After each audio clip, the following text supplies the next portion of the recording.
Do you think Jesse Eisenberg has the chops to play a Andrew Tate-like figure? I'm not a big Andrew Tate fan. Hell, I didn't even know who the guy was before a couple months ago. But I find this entire fixation by the weird Marxist leftists deconstruct actual masculinity by calling it toxic and tearing down everything masculine. I find it very disturbing and weird. So let's talk about this forthcoming movie called MANODROME, starring Jesse Eisenberg as an Andrew Tate-like alt-right neckbeard incel cult leader. Shall we? Monkeys, roll the footage.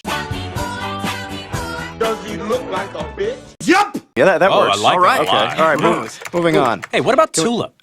All right, here we are over on GQ. This came out the 25th of January, but I haven't got a chance to talk about it yet. I just kind of ran across it in a thread.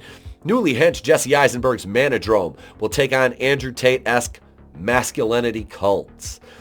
Adrian Brody will play the cult leader in the ambitious new thriller. Now, think about this. Another one of these movies, what was that? Didn't they actually make a movie called Incel or something like that failed so badly it didn't even register a box office or any kind of profit? I mean, there's all these movies that the left makes to try to take down masculinity and, you know, I don't even want to say cisgendered males because that's such a stupid descriptor that these weirdos want to throw in there now. Men!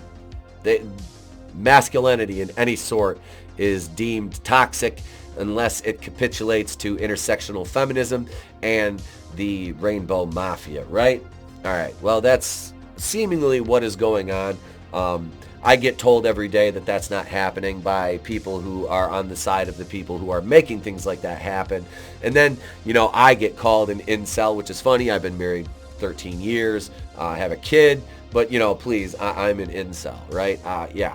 Well, let's go on here with actual reality now, shall we? The people that are doing this and saying these things simply because you're calling out what's happening because we know who runs media, right? We know who runs the media. We know who controls the production. We know who, you know, is controlling the material that goes into production. And these people are not fans of anything traditional. These are your Marxists. Marxists want to tear down, demoralize, and, you know, make you capitulate and then move forward with their agenda, you know. And that's what's happening. And the projection from these weirdos comes from a place of, you know, not having a male figure in their lives, never, and only knowing the fact that they're supposed to be subservient to these social issues, which are actually non-issues, and they are overblown. I mean, let's talk about the representation on screen for the alphabet community. You're talking 5% of the U.S. population feels entitled to 50% on-screen representation. I have no issue with actual representation that fits the demographic. You know, it's the same thing with ethnic. If you're making a movie about Scandinavians or Nordic people, you don't race swap a bunch of them and make them black. It doesn't happen. You're not race swapping. You didn't race swap anybody in The Woman King and make them white, did you? And I know, I hear you. Here it comes with, well, that's not how that works, because the marginalized communities are so underrepresented in the history of cinema that white people don't matter. I'm like, well, okay, so you want the door to swing one way. That's what you want. Because anytime we bring up the topic of race swaps, things like that, the number one argument that's thrown back in defense for any race swap is they're just fictional characters. They're just fictional characters. What if, like, and I said, what if we race swapped Blade, Black Panther, Meteor Man? You know, who else? You know, Frozone in The Incredibles. Any black character. What if we race swapped Falcon? Oh wait, they did that in the comics. He was Latino after Falcon became Captain America because we had to have a non-white Captain America, correct? Okay, just so we're clear. And that's why they retconned in 2003 the comic that Cap isn't the first Cap, it was actually a black man. You know, this is the things that we talk about, but the door only swings one way. and these people, you're not allowed to call out the race swaps because they're fictional characters. But if you race swap one of their fictional characters, then even at the slightest mention of race swapping Black Panther with Ryan Gosling, these people have taken it to patty wax, Tom. Just so we are clear with that, we'll go back to the masculinity discussion, which is the topic of this article by Lucy Ford from GQ. And she actually writes for British GQ. The cult of masculinity has had its fair share of representation in film of late. Of course, we had Chris Pine's Jordan Peterson-esque podcast cronies in 2022's Don't Worry, Darling. Oh, God. All sorts of things have gone wrong. As well as the We Live in a Society-ness of 2019's Joker. Get what you fucking deserve! But it looks like the new algorithmically courted, angry, lonely men seeking entitlement, a la the teachings of Andrew Tate and the other high-value men, are getting a narrative turn in the new film MANODROME. I love how they try to downplay that there's actual high-value men. And women will get so mad when you try to, tell them, well, what makes you a high-value woman? Oh my God, you're a misogynist. Blah, blah, blah, blah, blah. And it's always the women with OnlyFans that are trying to tell you that they're a high-value woman. It's like, no, because of the nature of what you're doing, your expiration date is vastly sooner than mine. And as I'm doing a little bit of a reshoot here today for this video, it's always the women that attack you online for saying an opinion that they take as misogynistic, which generally in nature it's not, but we're talking the kind of women with half their head shaved, 2 septum rings, dermals and all that shit, misplaced tattoos, daddy issues, their only course of action because they have 6 baby daddies, 4 or 5 exes, and they're stringing about 7, 8 simps along, is to insult you, call you an incel, because sex is the only measure of value that women like that understand. Also, we Live in a Society-ness of Joker. Joker, yes, the incel movie that was going to cause single, lonely white males to commit atrocious acts in movie theater. Oh, it didn't happen? That's right, they alerted the National Guard to look out for white men at Joker screenings. Yes, because that's not profiling, right? Profiling's only bad when it's done to the marginalized communities, correct? But, all right, okay. Just so we're on the same page here. What's MANODROME about?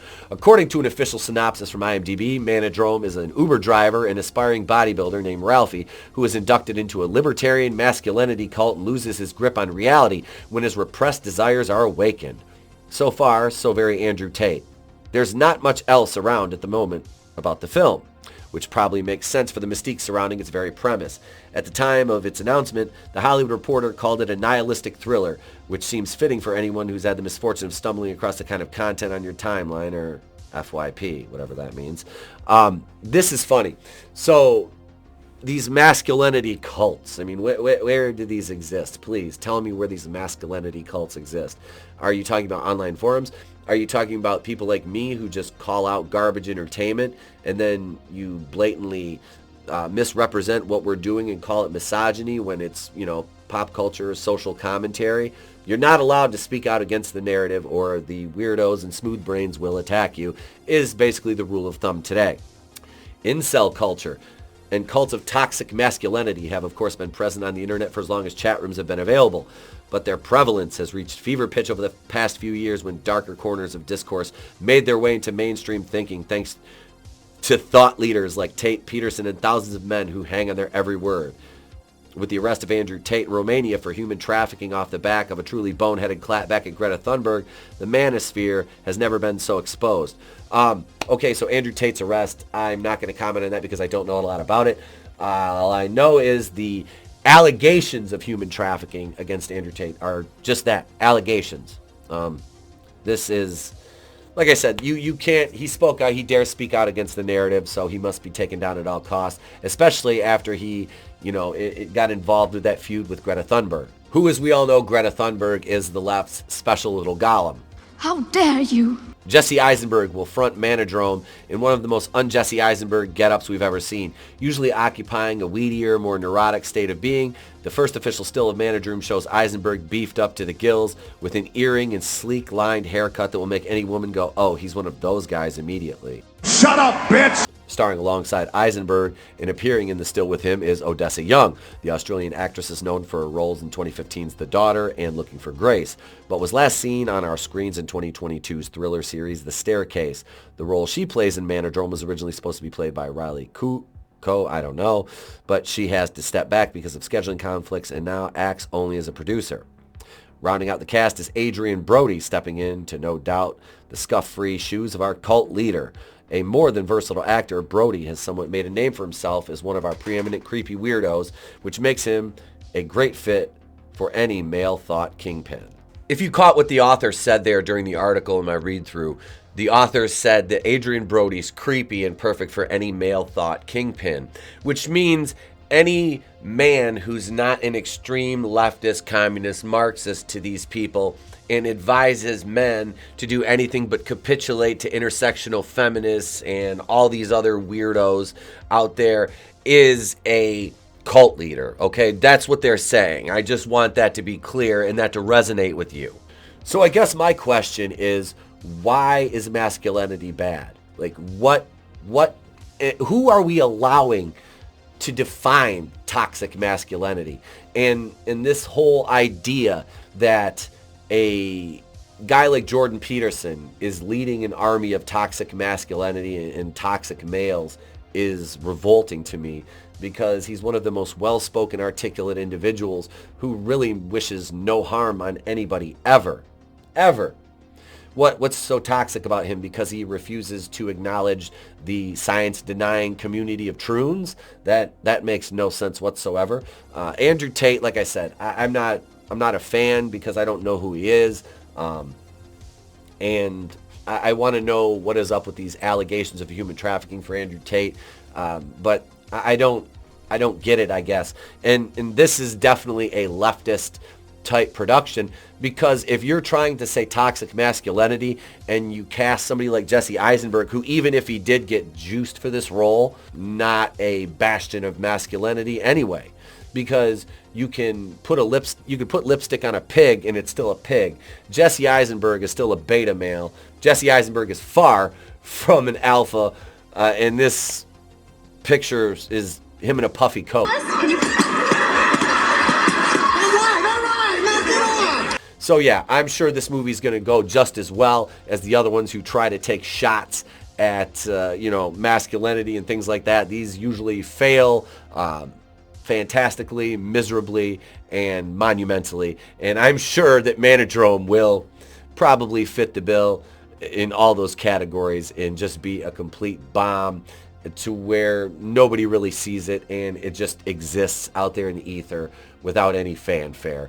Let me know what you think of this movie and the synopsis and what we know about the plot so far and the casting in the comments below. Support the channel if you'd like to. If not, subscribe. It's free. It always will be, and it literally takes you no time or costs you nothing. Hit the red button. I'm Etepokui from The Place to Be Reviews. I've been here with all these. If I don't see you, have a great day, a pleasant tomorrow, and I'll catch you on the next one. Self-high five.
burn out than to fade away. I could do this all day.